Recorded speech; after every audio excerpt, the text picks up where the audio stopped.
भाइयों बहनों, सर्वजीवित मनुष्य धर्म के साथ जुड़ा हुआ है और जुड़ा हुआ रहना भी चाहिए, क्योंकि धर्म ही मनुष्य को श्रेष्ठ मनुष्य बनने का रास्ता देता है।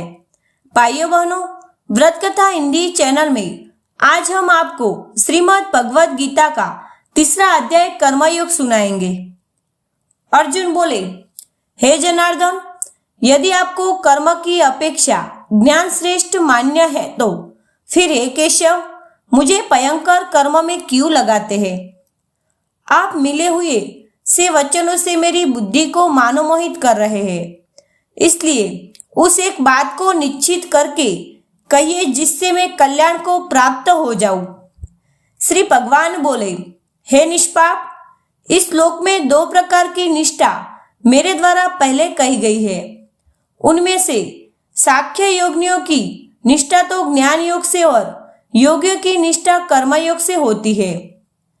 मनुष्य न तो कर्मों का आरंभ किए बिना निष्कर्मता को यानी योग निष्ठा को प्राप्त होता है और न कर्मों के केवल त्याग मात्र से सिद्धि यानी सांख्य निष्ठा को ही प्राप्त होता है।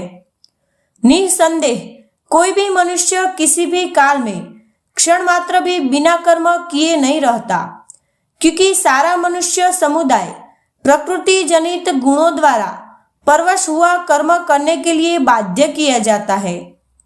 जो मूढ़ बुद्धि मनुष्य समस्त इंद्रियों को अर्थपूर्वक ऊपर से रोककर मन से उन इंद्रियों के विषयों का चिंतन करता रहता है, वह मिथ्याचारी अर्थात दंभी कहा जाता है। किंतु हे अर्जुन, जो पुरुष मन से इंद्रियों को वश में करके अनासक्त हुआ समस्त इंद्रियों द्वारा कर्मयोग का आचरण करता है, वही श्रेष्ठ है। तू शास्त्र विहित कर्तव्य कर्म कर, क्योंकि कर्म न करने की अपेक्षा कर्म करना श्रेष्ठ है तथा कर्म न करने से तेरा शरीर निर्वाह भी नहीं सिद्ध होगा। यज्ञ के निर्मित किए जाने वाले कर्मों से अतिरिक्त दूसरे कर्मों में लगा हुआ ही यह मनुष्य समुदाय कर्मों से बंधता है। इसलिए हे अर्जुन, तू आसक्ति से रहित होकर उस यज्ञ के निर्मित ही बलिप्राति कर्तव्य कर्म कर। प्रजापति ब्रह्मा ने कल्प के आदि में यज्ञ सहित प्रजाओं को रचकर उनसे कहा कि तुम लोग इस यज्ञ के द्वारा बुद्धि को प्राप्त हो और यह यज्ञ तुम लोगों को इच्छित भोग प्रदान करने वाला हो। तुम लोग इस यज्ञ के द्वारा देवताओं को अनंत करो और वे देवता तुम लोगों को अनंत करें। इस प्रकार निस्वार्थ भाव से एक दूसरे को अनंत करते हुए तुम लोग परम कल्याण को प्राप्त हो जाओगे। यज्ञ के द्वारा बढ़ाए हुए देवता तुम लोगों को बिना मांगे ही इच्छित भोग निश्चय ही देते रहेंगे। इस प्रकार उन देवताओं के द्वारा दिए हुए भोगों को जो पुरुष उनको बिना दिए स्वयं भोगता है, वह चोरी है। यज्ञ से बचे हुए अन्न को खाने वाले श्रेष्ठ पुरुष सब पाप से मुक्त हो जाते हैं, और जो पापी लोग अपना शरीर पोषण करने के लिए अन्न पकाते हैं, वे तो पापों को ही खाते हैं। संपूर्ण प्राणी अन्न से उत्पन्न होते हैं।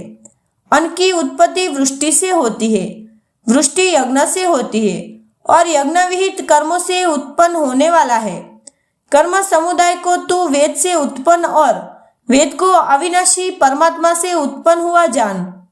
इससे सिद्ध होता है कि सर्वव्यापी परम अक्षर परमात्मा सदा ही यज्ञ में प्रतिष्ठित है।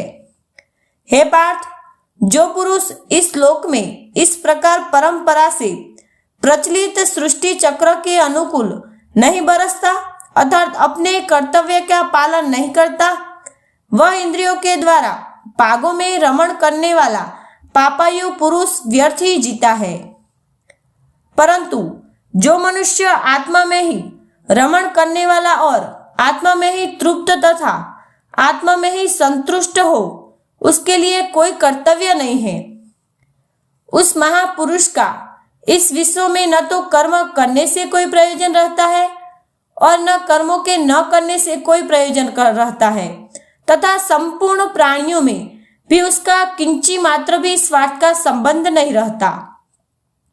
इसलिए तू निरंतर आसक्ति से रहित होकर सदा कर्तव्य कर्म को परिप्राति करता रह, क्योंकि आसक्ति से रहित होकर कर्म करता हुआ मनुष्य परमात्मा को प्राप्त हो जाता है।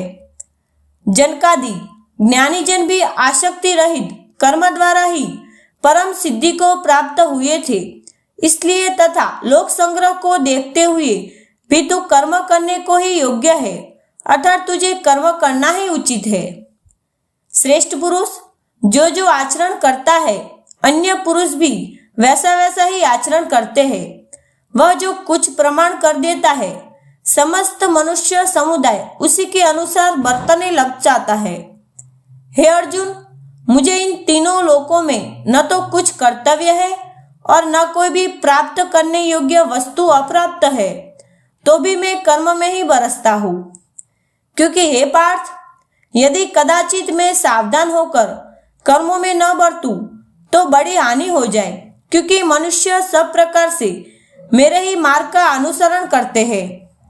इसलिए यदि मैं कर्म न करूं तो ये सब मनुष्य नष्ट भ्रष्ट हो जाए और मैं संकरता का करने वाला हूँ तथा इस समस्त प्रजा को नष्ट करने वाला बनूं। हे भारत, कर्म में आसक्त हुए अज्ञानी जन जिस प्रकार कर्म करते हैं, आसक्ति रहित विद्वान भी श्लोक संग्रह करना चाहता हुआ उसी प्रकार कर्म करे। परमात्मा के स्वरूप में अटल स्थित हुए ज्ञानी पुरुष को चाहिए कि वह शास्त्र विहित कर्मों में आसक्ति वाले अज्ञानियों की बुद्धि में भ्रम अर्थात कर्मों में अश्रद्धा उत्पन्न न करे, किंतु स्वयं शास्त्र विहित समस्त कर्म परिप्राति करता हुआ उनसे भी वैसे ही करवावे। वास्तव में संपूर्ण कर्म सब प्रकार से प्रकृति के गुणों द्वारा किए जाते हैं, तो भी जिसका अंतःकरण अहंकार से मोहित हो रहा है, ऐसा अज्ञानी मैं करता हूँ ऐसा मानता है। परंतु हे महाबाहो, गुण विभाग और कर्म विभाग के तत्व को जानने वाला ज्ञान योगी संपूर्ण गुण ही गुणों में बरत रहे हैं, ऐसा समझकर उनमें आसक्त नहीं होता। प्रकृति के गुणों से अत्यंत मोहित हुए मनुष्य गुणों में और कर्मों में आसक्त रहते हैं। उन पूर्णतया न समझने वाले मंद बुद्धि अज्ञानियों को पूर्णतः जानने वाला ज्ञानी विचलित न करे। मुझ अंतर्यामी परमात्मा में लगे हुए चित्त द्वारा संपूर्ण कर्म को मुझ में अर्पण करके आशा रहित, ममता रहित और संताप रहित होकर युद्ध कर। जो कोई मनुष्य दोष दृष्टि से रहित और श्रद्धा युक्त होकर मेरे इस मत का सदा अनुसरण करते हैं, वे भी संपूर्ण कर्मों से छूट जाते हैं। परंतु जो मनुष्य मुझ में दोषारोपण करते हुए मेरे इस मत के अनुसार नहीं चलते, उन मूर्खों को तू संपूर्ण ज्ञानों में मोहित और नष्ट हुए ही समझ। सभी प्राणी प्रकृति को प्राप्त करते हैं, अर्थात अपने स्वभाव के परवश हुए कर्म करते हैं। ज्ञानवान भी अपनी प्रकृति के अनुसार चेष्टा करता है, फिर इसमें किसी का अर्थ क्या करेगा। इंद्रिय के अर्थ में अर्थात प्रत्येक इंद्रिय के विषय में राग और द्वेष छिपे हुए स्थित है। मनुष्य को उन दोनों के वश में नहीं होना चाहिए, क्योंकि वे दोनों ही इसके कल्याण मार्ग में विघ्न करने वाले महान शत्रु है। अच्छी प्रकार आचरण में लाए हुए दूसरे के धर्म से गुण रहित भी अपना धर्म अति उत्तम है। अपने धर्म में तो मरना भी कल्याणकारक है, तो दूसरे का धर्म भय को देने वाला है। अर्जुन बोले, हे कृष्ण, तो फिर यह मनुष्य स्वयं न चाहता हुआ भी बलात् लगाए हुए की प्राति किससे प्रेरित होकर पाप का आचरण करता है।